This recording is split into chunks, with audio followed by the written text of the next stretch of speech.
Colour వచ్చేసి మనకి dark bottle green, contrast border pink, 2 side border.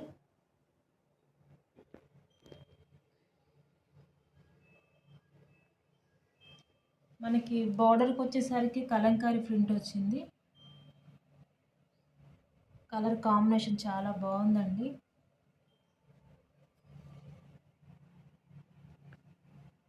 Sari మొత్తం మనకి ఇలా చెక్స్ వచ్చాయి, గోల్డ్ జరీతో చెక్స్ వచ్చాయి. పళ్ళు అండి, ఇది పళ్ళు వచ్చేసి మనకి కలంకారీ ప్రింట్ వచ్చింది. శారీ అయితే చాలా బాగుంది. బ్లౌజు పింక్ ఇచ్చారు మనకి, blouse contrast colour. 3 colours available ఉన్నాయి. Blue and mehndi green. Cost వచ్చేసి 1050 రూపీస్ పడుతుందండి మనకి.